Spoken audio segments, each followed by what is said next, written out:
샬롬. 일론 머스크 여덟 번째. 말라리아.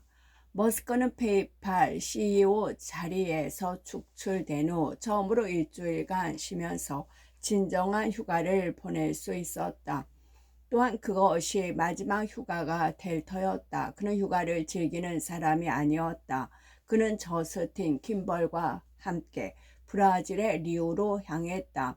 그곳에 브라질 여성과 결혼한 후 리우로 이주한 사촌 리스 리브가 살고 있었다. 거기서 그들은 다시 다른 친척의 결혼식에 참석하기 위해 남아공으로 향했다. 일론 머스크로선 11년 전 17살 나이에 떠난 이후 처음으로 남아공에 돌아가는 것이었다. 저스틴은 일론의 아버지와 나나라고 불리는 할머니를 대하는데 어려움을 겪었다. 리우에 있을 때 다리에 도마 뱀 붙이 모양의 해나 문신을 새겼는데 아직 지워지지 않은 상태였다. 나나는 저스틴도 있는 자리에서 일론에게 그녀가 이세벨 같다고 했다. 성적으로 난잡하거나 남자를 통제하려 드는 여성의 대명사로 통하는 성경 속 이름이다. 어떤 여성이 다른 여성을 이세벨이라고 부르는 것을 처음 들었어요. 저스틴은 말한다. 도마뱀 붙이 문신이 일조하지 않았나 싶어요. 그들은 가능한 한 빨리 프리토리아에서 빠져나와 고급 조수보 구역에서 사파리를 즐겼다. 2001년 1월 펠로엘토로 돌아온 머스크는 어지럼증을 느끼기 시작했다. 귀가 울리고 오한이 반복적으로 밀려왔다. 머스크는 스탠퍼드 병원 응급실에 갔고 그곳에서 구토를 시작했다. 요추 천자 검사 결과 백혈구 수치가 높게 나왔고 의사는 바이러스성 뇌수막염이라는 진단을 내렸다. 통상 심각한 질병으로 분리되지 않았기에 의사들은 그에게 수분을 보충한 후 집으로 돌려보냈다. 그 후 며칠 동안 그는 점점 상태가 나빠졌고 어느 시점에 이르자 서 있기도 힘들 정도로 쇠약해졌다. 그래서 그는 택시를 불러 동네 의원에 갔다. 의사가 맥박을 재려고 했지만 맥박조차 느껴지지 않을 정도였다. 의원의 여의사는 구급차를 불러 그를 레드우드 시티에 있는 세쿼이아 병원으로 보냈다. 전염병 전문의 한 명이 우연히 머스크의 병상 앞을 지나가다가 그가 뇌수막염이 아니라 말라리아에 걸렸다는 사실을 알아차렸다. 그가 걸린 것은 그 중에서도 가장 위험한 열대열 말라리아로 밝혀졌고 천만 다행히도 아직 늦지 않은 시점이었다. 머스크처럼 증상이 심한 환자들은 하루 정도만 늦어도 기생충을 치료할 수가 없는 상태가 되어버리는 경우도 있었다. 머스크는 집중치료실로 옮겨졌고 의사들은 정맥 내 주입을 위해 가슴에 바늘을 찔러 넣은 다음 독시사이클린을 대량으로 투여했다. 엑스닷컴의 인사 책임자가 건강보험 문제를 해결하기 위해 머스크가 입원 중인 병원에 찾아왔다. 사실상 사망까지 몇 시간 정도밖에 남지 않은 상황입니다. 이 임원은 틸과 레프친에게 이런 내용의 이메일을 보냈다. 담당의가 이전에 2건의 열대열 말라리아를 치료한 적이 있는데 두 환자 모두 사망했다고 합니다. 틸은 머스크가 회사를 대표하여 1억 달러짜리 중심인물 생명보험에 가입했다는 사실을 알게 된 후 인사 책임자와 끔찍한 대화를 나눴다고 회상한다. 그가 죽으면 우리의 모든 재정 문제가 해결되는 상황이었거든요. 그렇게 큰 규모의 보험에 가입한 거 역시 통이 큰 머스크의 성격을 보여주는 전형적인 사례였다. 머스크가 살아나서 다행이었고 점차 모든 것이 회사에 이롭게 전개되어 1억 달러 생명보험 같은 게 필요하지 않게 되었지요. 틸의 말이다. 머스크는 열흘 동안 집중치료를 받았고 완전히 회복되기까지 약 5개월이 더 소요되었다. 그는 죽을 뻔한 경험에서 두 가지 교훈을 얻었다. 휴가는 나를 죽일 수도 있다는 것과 남아공은 여전히 나를 파괴하려 든다는 것, 그렇게 두 가지였지요. 14장 화성 탐사궤 스페이스X 2001년 비행. 페이팔에서 축출된 후 머스크는 아버지와 할아버지가 그랬던 것처럼 단발 엔진 터보 그룹을 구입해 비행을 배우기로 결심했다. 조종사 면허를 취득하기 위해서는 50시간의 교육 과정을 이수해야 했는데 머스크는 2주 동안 벼락치기로 이 과정을 이수했다. 나는 무엇에든 매우 치열하게 달려드는 편이에요. 그의 말이다. 그는 유식의 비행 규칙 테스트는 쉽게 통과했지만 첫 번째 계기 비행 규칙 테스트는 통과하지 못했다. 후드를 써야 해서 밖을 볼 수 없었어요. 계기판도 절반쯤 가려져 있었죠. 이런 상태에서 엔진 하나를 끈 후 비행기를 착륙시키라고 하더군요. 그래서 지시대로 착륙시켰는데 교관이 충분치 않습니다. 실패입니다. 라고 하더군요. 두 번째 시험에서 그는 합격했다. 그렇게 면허를 취득한 후 그는 새 곳으로 바키아에서 제작된 구소련제 군용기인 아예로 L-39 알바트로스를 구입했다.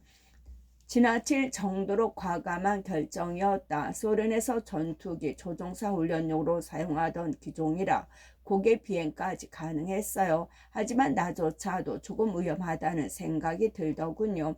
그는 트레이너와 함께 네바다 상공에서 저고도 비행을 하기로 했다. 영화 탑건에 나오는 장면 딱 그대로였다. 산의 윤곽을 따라 지상에서 수백 피터를 넘어가지 않도록 비행해야 했죠. 산의 측면을 따라 수직으로 올라갔다가 기체를 거꾸로 뒤집어 비행하기도 했어요. 비행은 그들의 저돌적이고 무모한 유전자의 호소력을 발휘했다. 또한 공기 역학을 체감하고 마음속에 그려보는 데에도 도움이 되었다. 단순히 베르누이의 원리만 적용되는 게 아니에요. 그는 날개가 비행기를 어떻게 들어올리는지 설명하기 시작했다. L-39 알바트로스와 다른 비행기로 약 500시간의 비행을 기록한 후 그는 약간 지루함을 느꼈다. 물론 그렇다고 해서 비행에 완전히 매력을 잃은 것은 아니었다. 화성학회. 말라리아에서 회복된 직후인 2001년 노동절 주말, 머스크는 펜실베니아 대학교에 다니던 시절에 파티광 친구 아데오 레시를 만나러 햄프턴에 있는 그의 집으로 찾아갔다. 함께 시간을 보낸 후 롱아일랜드 고속도로를 타고 맨해튼으로 돌아오는 길에 머스크는 앞으로 무엇을 할 것인지에 대해 레시와 이야기를 나눴다. 나는 항상 우주에서 무언가를 하고 싶었어. 머스크가 레시에게 이렇게 말하여 덧붙였다. 하지만 개인이 할 수 있는 일은 없다고 생각해. 물론 로켓 제작 비용은 개인이 감당하기에는 너무 큰 금액이었다. 하지만 정말 그게 문제였을까? 기본적인 물리적 요건은 정확히 무엇이었을까? 머스크는 필요한 모든 것은 금속과 연료뿐이라고 생각했다. 실제로 금속과 연료를 구입하는 데는 많은 비용이 들지 않았다. 미드타운 터널에 도착했을 무렵 우리는 가능하다는 결론을 내렸지요. 4시의 기억이다. 그날 저녁 호텔에 도착한 머스크는 NAS의 웹사이트에 로그인하여 그들이 화성 탐사 계획에 대해 읽었다. 나는 그 일이 멀지 않아 실현될 거라고 생각하고 있었어요. 나사 웹사이트에 로그인하여 그들의 화성 탐사 계획에 대해 읽었다. 나는 그 일이 멀지 않아 실현될 거라고 생각하고 있었어요. 1969년 달에 갔으니 이제 당연히 화성에 갈 준비를 하고 있을 거라고 여긴 거죠. 머스크의 말이다. 화성 탐사에 관한 일정이 보이지 않자 그는 사이트를 더 샅샅이 뒤지기 시작했다. 그리고 결국 나사의 화성에 대한 계획이 없다는 사실을 깨닫고는 충격을 받았다. 그는 더 많은 정보를 얻기 위해 구글을 검색하다가 우연히 화성학회라는 단체가 실리콘밸리에서 주최하는 만천에 대한 공고를 보게 되었다. 이거 멋진 것 같은데 같이 가보자.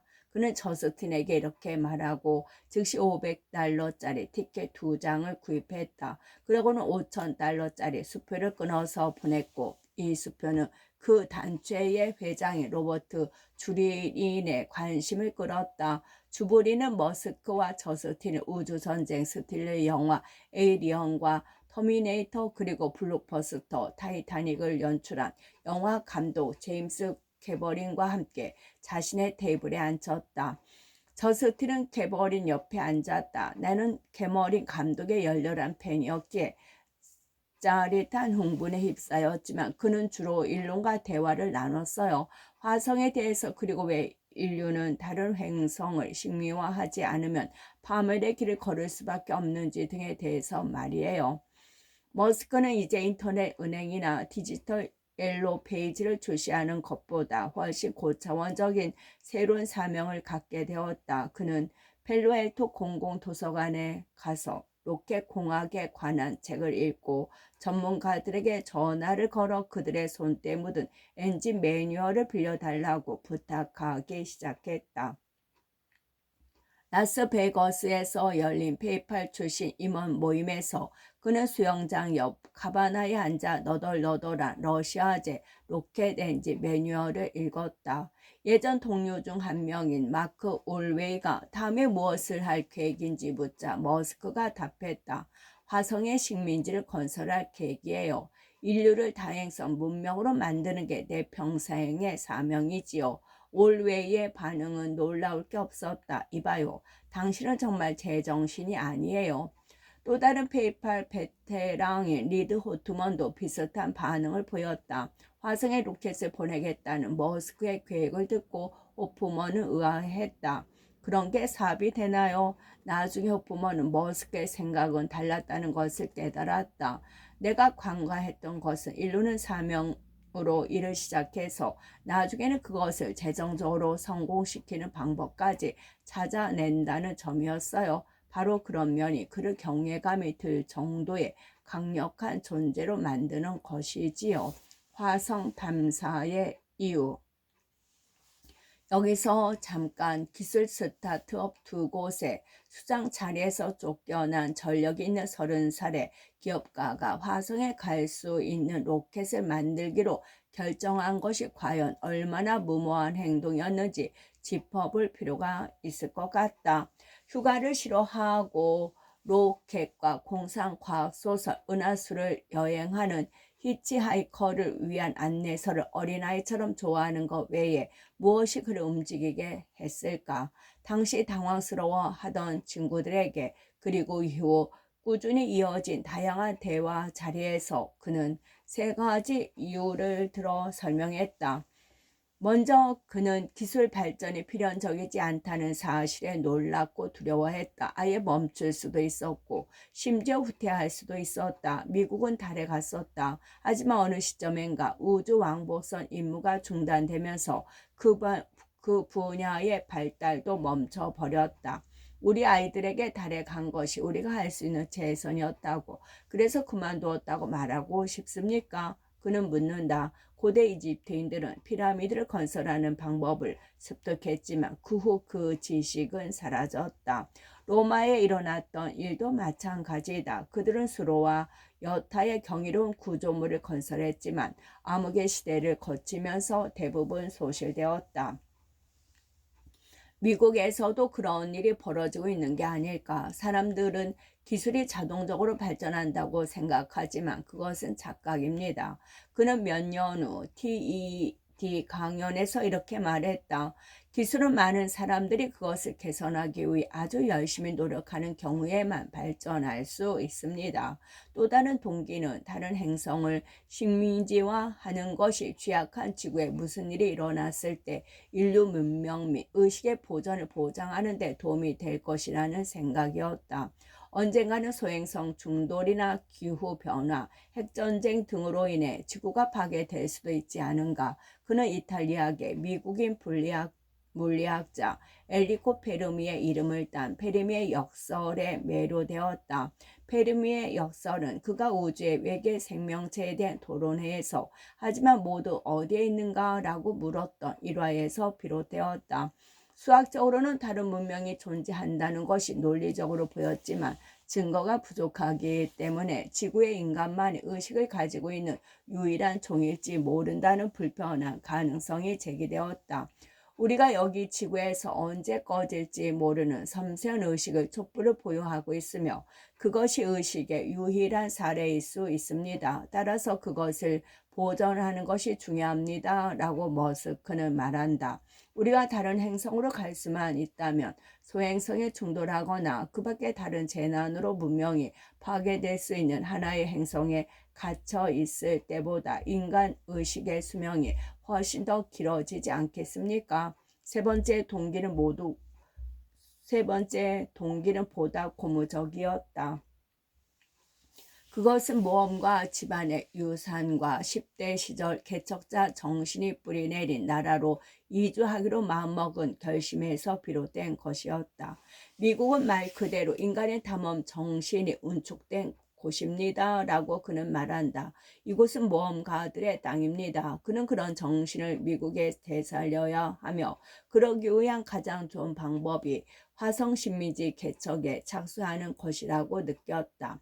화성의 기지를 구축하는 것은 엄청나게 어려운 일이며 미국의 개척 과정에서 그랬던 것처럼 사람들이 죽을 수도 있습니다. 그러나 그것은 엄청나게 고무적인 일이 될 것이며 우리는 그렇게 세상의 고무적인 일을 잊게 해야 합니다. 그는 인간의 삶이 단순히 문제를 해결하는 데서 그쳐서는 안 된다고 느꼈다. 그것은 또한 위대한 꿈을 추구하는 것이어야 했다.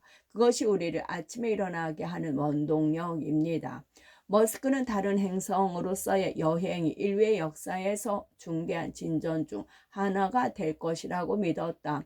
단세포 생명체, 다세포 생명체, 식물과 동물의 분화, 바다에서 육지로 뻗어가는 생명체, 포유류 의식 등 정말 커다란 이정표는 몇 가지에 불과합니다. 그는 말한다. 이러한 규모로 보면 다음번 중요한 단계는 분명합니다. 생명체를 다행성 종으로 만드는 것입니다. 자신의 노력이 신기원과 같은 중요한 의미를 지닌다고 보는 머스크의 능력은 사람들을 흥분하게 하지만 약간의 불안함도 느껴진다. 레브친이 풍자적으로 말했듯이 인륜의 가장 큰 능력 중 하나는 자신의 비전을 하늘이 내린 명령처럼 전달하는 능력이었다. 화성 오아시스.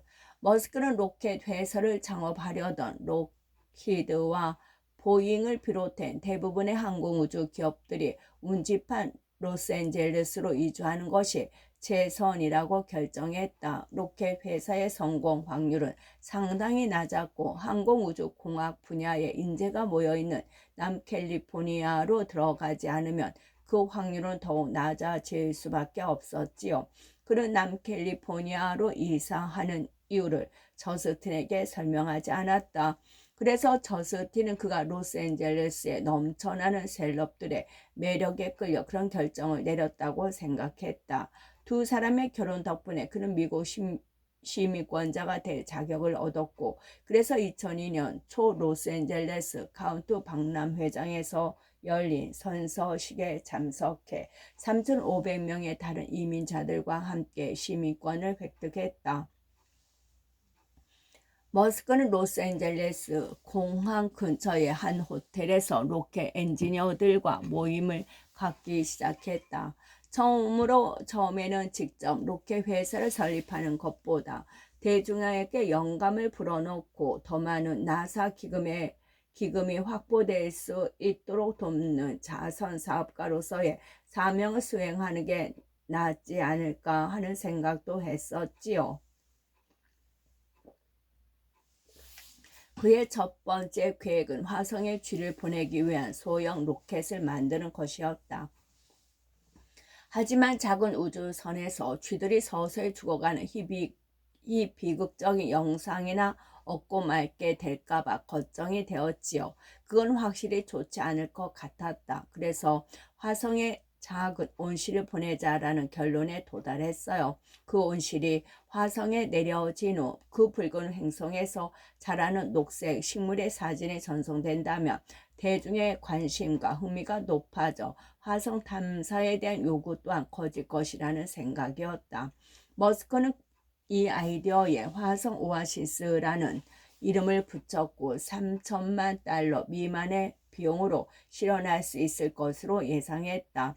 그에게는 그만한 돈이 있었다. 가장 큰 도전 과제는 화성에 온실을 보낼 수 있는 저렴한 로켓을 구하는 일이었다. 알아보니 로켓을 싸게 구할 수 있는 곳이 있었다. 아니 그렇게 생각했다. 머스크는 화성협회 관계자들로부터 미국과 러시아 미사일 해체 프로그램에 참여했던 짐 켄트렐이라는 로켓 엔지니어에 대해 들었다. 아데오 레시와 함께 롱아일랜드 고속도로를 달리고 한 달 후 머스크는 켄트럴에게 전화를 걸었다.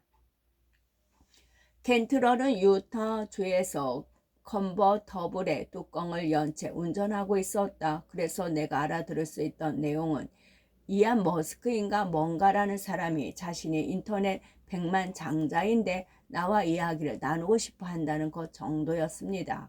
나중에 그가 에스콰이어지에 밝힌 내용이다. 켄트럴이 집에 돌아와 다시 그에게 전화하자 머스크는 자신의 비전을 설명했다. 나는 인류가 다행성 종족이 되는 것에 대한 사람들의 관점을 바꾸고 싶습니다. 이번 주말에 만날 수 있을까요? 켄트럴은 러시아 당국과의 거래 관계로 인해 비밀스러운 생활을 하고 있었기에 총이 없는 안전한 장소에서 이 의문의 인물을 만나고 싶었다. 그래서 솔트레이크 시티 공항의 델타 항공 클럽에서 만나자고 제안했다. 머스크는 레시와 함께 약속 장소에 나가 러시아에 가서 로켓이나 발사 슬롯을 구매할 수 있는지 알아보려는 그들의 계획을 제시했다. 15장 로켓맨 스페이스 X 2002년 협상 결렬. 모스크바의 칙칙한 식당 뒷방에 소량의 음식과 보드카 더블샷으로 이루어진 점심 식사가 나왔다. 머스크는 그날 아침 아데오 레시 짐 캐트럴과 함께 화성 탐사를 위한 중고 러시아 로켓을 구매하기 위해 그곳에 도착했고 중간 기착진 파리에서 밤늦게까지 파티를 벌인 탓에 몹시 지친 상태였다. 원래 술을 잘 마시는 사람이 아니었기에 적응이 잘 되지 않았다. 내가 먹은 음식의 무게와 보드카의 무게를 계산해보니 얼추 비슷하더군요. 그의 회상이다.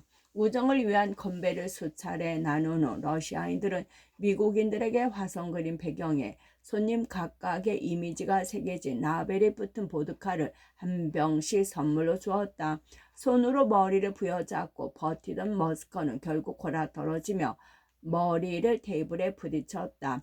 러시아 사람들에게 멋진 인상을 남기지 못한 것 같아요. 머스크의 말이다. 그날 저녁 다소 정신을 차린 머스크와 동료들은 역시 모스크바에서 해체된 미사일을 판매한다고 주장하는 또 다른 그룹을 만났다. 그 만남도 똑같이 기이하게 흘러갔다. 러시아 책임자는 앞니가 하나 없이 큰 소리로 말할 때마다 짐이 머스크의 방향으로 날아들곤 했다. 어느 시점에서 머스크가 인간을 다행성 종으로 만들 필요성에 대해 이야기하기 시작하자 러시아인이 눈에 띄게 화를 냈다. 이 로켓은 자본가들이 엉터리 임무를 수행하기 위해 화성에 가는 데 사용하라고 만든 게 아니오. 그는 외쳤다. 수석 엔지니어가 누구죠? 머스크는 자신의 수석 엔지니어라고 했다. 켄트럴에 따르면 그 순간 러시아인들이 그들에게 짐을 뱉었다. 방금 우리에게 짐을 뱉은 건가요? 머스크가 켄트럴을 쳐다보며 물었다. 켄트럴은 맞아요. 그랬어요. 이건 경멸의 표시 같은데요. 라고 답했다. 이런 우스꽝스러운 상황에도 불구하고 머스크와 켄트럴은 2002년 초 다시 러시아를 방문하기로 결정했다.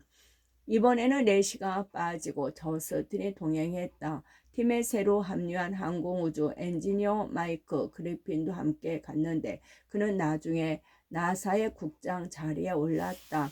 머스크는 이번 방문에서 오래된 미사일인 드네프로 로켓 2대를 구입하는 데 집중했다. 협상을 하면 할수록 가격은 더 높아졌다. 마침내 그는 2대 드네프로에 1,800만 달러를 지불하는 데 합의했다고 생각했다. 하지만 그들은 아니라고 말하며 한 대당 1,800만 달러라고 우겼다.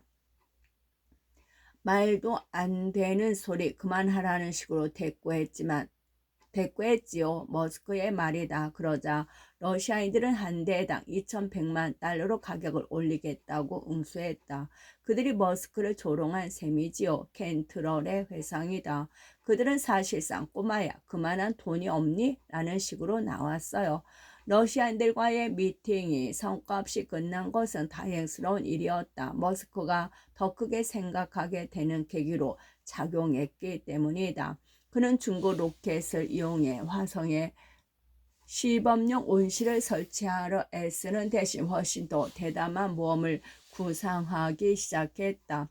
그것은 우리 시대의 가장 대담한 모험으로 개인적으로 로켓을 제작해 인공위성과 인간을 궤도에 올리고 궁극적으로 화성과 그 너머로 보내자는 계획이었다. 나는 화가 많이 났지만 원래 그런 식으로 화를 나면 문제를 다시 구상하려고 노력하는 스타일이지요.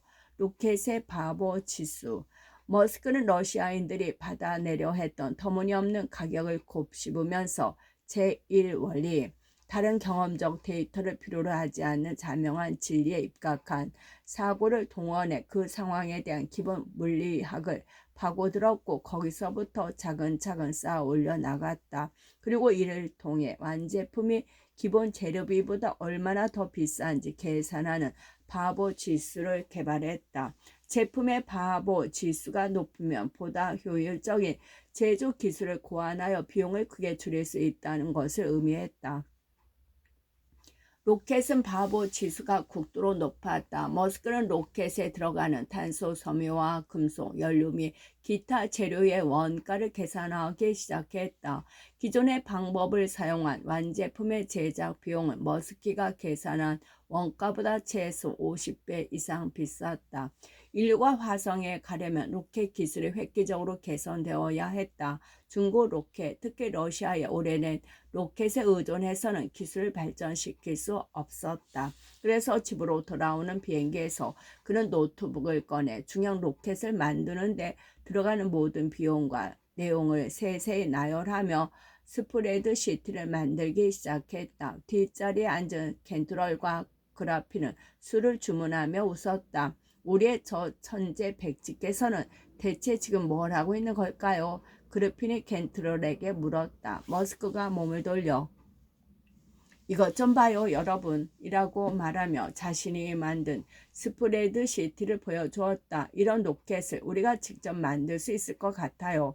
켄트럴은 숫자를 살피며 혼잣말로 중얼거렸다. 헐, 내 책을 다 빌려가더니만 결국 이러려고 그랬군. 그러고는 승무원에게 술을 한 잔 더 달라고 했다. 스페이스 X 머스크가 자신의 로켓 회사를 창설하기로 결심하자 친구들은 그런 상황에서 진정한 친구들이 취하기 마련인 행동에 나섰다. 끼어들어 말리기 시작한 것이다. 워워 친구, 러시아 놈들한테 엿먹었다는 사실을 로켓 발사 회사를 만들어야 한다는 것으로 연결시킬 필요는 없잖아. 아데오 레시가 머스크에게 말했다. 레시는 로켓 폭발 영상 수십 개를 엮고 하이라이트 리를 만든 후 친구에게 로스앤젤레스로 오라고 연락했다. 그렇게 모인 친구들은 생각을 바꾸라고 머스크를 설득하기 시작했다. 친구들은 로켓 폭발 장면을 모은 리를 내게 보여주었어요. 그런 식으로 돈을 몽땅 날리게 될 거라는 생각을 내게 심어주려 한 거지요. 머스크의 말이다. 리스크에 대한 논쟁은 머스크의 결심을 강화하는 데 도움이 되었을 뿐이다. 그는 리스크를 좋아했다. 실패할 확률이 높다고 나를 설득하려고 소용없어. 나는 이미 거기에 가 있거든. 그가 레시에게 말했다. 가장 가능성이 높은 결과는 내가 모든 돈을 잃는 거이겠지. 하지만 대안이 따로 있나? 우주 탐사에 아무런 진전이 없는 것밖에 더 있어?